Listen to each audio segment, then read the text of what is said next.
crois que c'était un 19 juin. Je suis né près de la cathédrale. Le 19 juin 2023, 400 ans après sa naissance, un bien curieux personnage refait son apparition dans les rues de Clermont-Ferrand. Le célèbre Clermontois Blaise Pascal était de retour.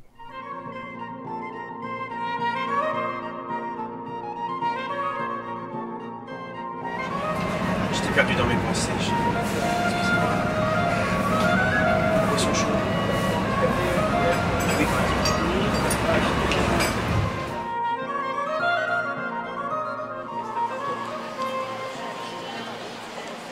Ce même jour, 200 collégiens du Puy-de-Dôme se donnent rendez-vous sur la place de Jaude pour reproduire l'expérience qui fera entrer Blaise Pascal dans l'histoire des sciences.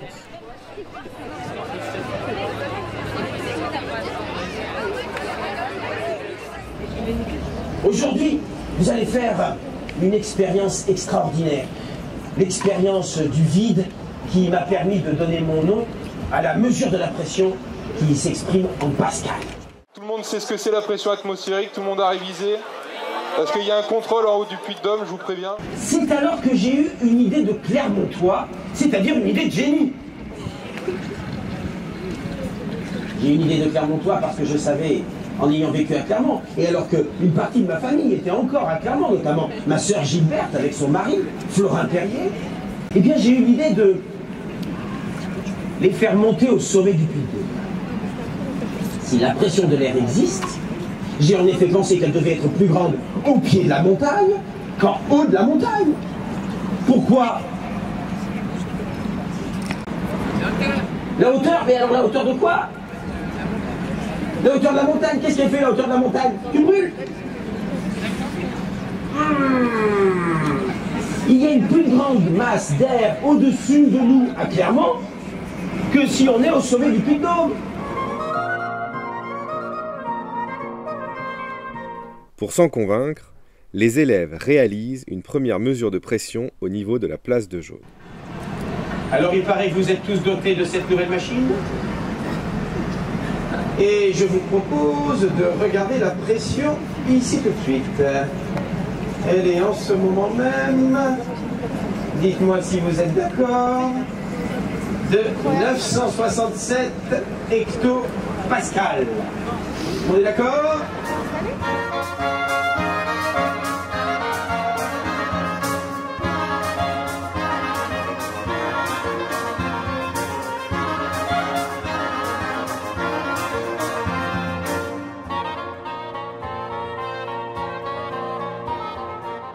Pour beaucoup de scientifiques contemporains de Pascal, la nature a horreur du vide. Et c'est ainsi qu'ils expliquent plusieurs phénomènes, dont la fameuse expérience de Torricelli. Monsieur Camille Fadel, qui vient de Paris et qui va nous présenter des expériences sur la pression atmosphérique. Maintenant, je vais laisser de l'air entrer sous le ballon. Cet air, en entrant sous le ballon, fatalement, le ballon sera obligé de s'écraser. Je mets un peu d'air dedans. Alors maintenant, imaginons que je prenne la cloche et je tire vers le haut. Que va-t-il se passer? Qu'est-ce que tu penses? Bon, on y va. 1, 2 et 3. Et en effet, vous voyez, ça vient avec. Ça fait ventouse. Ça fait ventouse. C'est la pression. Alors, à votre avis, combien d'éléphants peuvent combattre 1000 milliards de molécules? Allez, bon, arrêtez, on ajoute deux autres.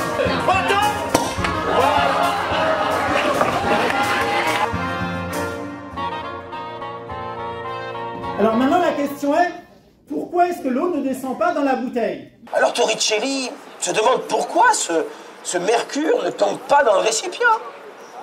Si rien n'empêche l'eau de la bassine de monter, l'eau qui est dans la bouteille va descendre. Et il imagine que c'est la pression de l'air qui pousse le mercure dans le tube. Mais à ce moment-là, personne ne le croit. Et pourquoi personne ne le croit? C'est parce qu'on croit que si le mercure ne tombe pas, c'est parce que la nature a horreur du vide. Donc quand je ferai le vide sous la cloche, l'eau va descendre, et quand je laisserai l'air entrer sous la cloche, cet air va appuyer ici et va remonter l'eau qui est dans les couvertes. Donc là, on est en train de mesurer que la pression sous la cloche diminue. Là, la pression augmente, puisque le niveau dans l'éprouvette est en train de monter. Je crois que vous allez tout du long de l'expérience vous apercevoir comment la pression varie au fur et à mesure que vous montrez vers le sommet. Toutes ces expériences ont été réalisées au XVIIe siècle, aux alentours de 1650. Baromètre à eau, baromètre à mercure et toutes celles que je vous ai montrées. Avant de quitter Chamalières, une deuxième mesure de pression est effectuée. Vous marquerez Chamalières 72,5.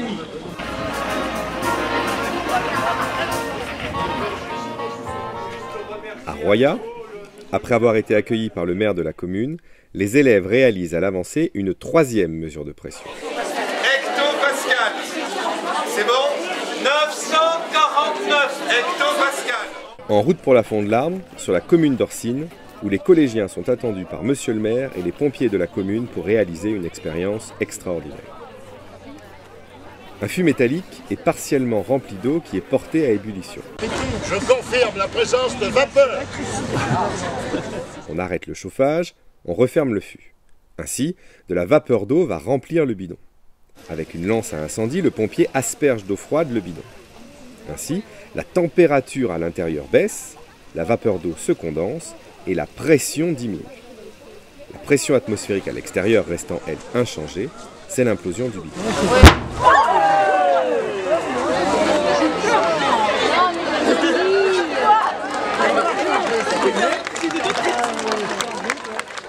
Une fois remis de leurs émotions, les collégiens font une mesure de pression et se rendent vers la gare du Panoramique des Dômes.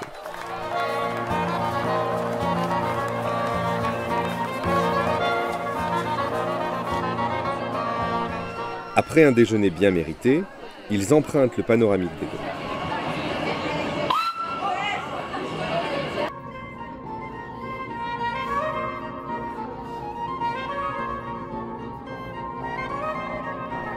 Au cours de l'ascension, ils regardent comment la pression atmosphérique évolue. Aucun doute, elle baisse lors de l'ascension du volcan. Et alors, au fur et à mesure qu'ils montaient, ils s'aperçoivent que le niveau de mercure varie dans le tube qui monte, mais que le niveau de mercure est toujours le même pour celui qui reste ici au minimum.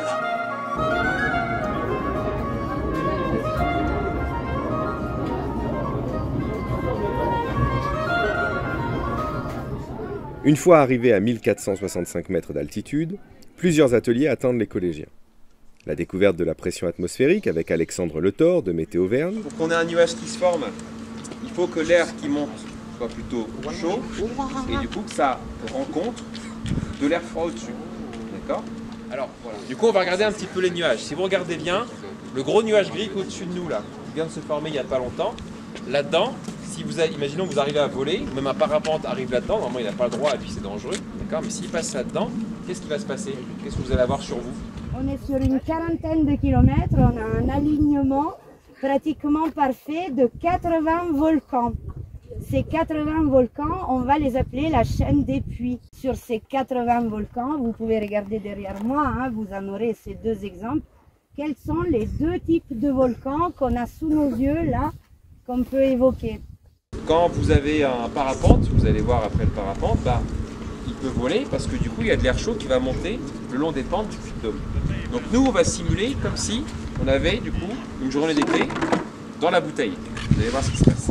La découverte de la chaîne des puits et du site du Puy de Dôme et une initiation technique au parapente. Quand il y a assez d'énergie, et hop, on va avoir des colonnes d'air. Vous avez déjà vu les oiseaux, qu'est-ce qu'ils font?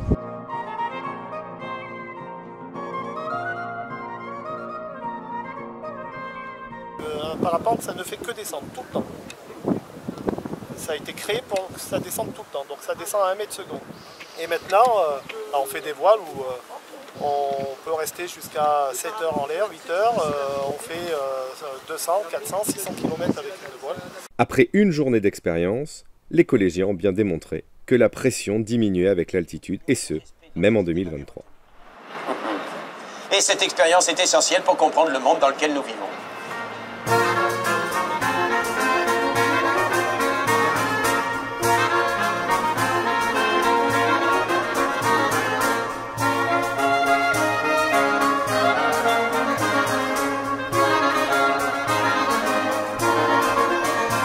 Et je vous souhaite de devenir comme moi Un grand génie clermontois.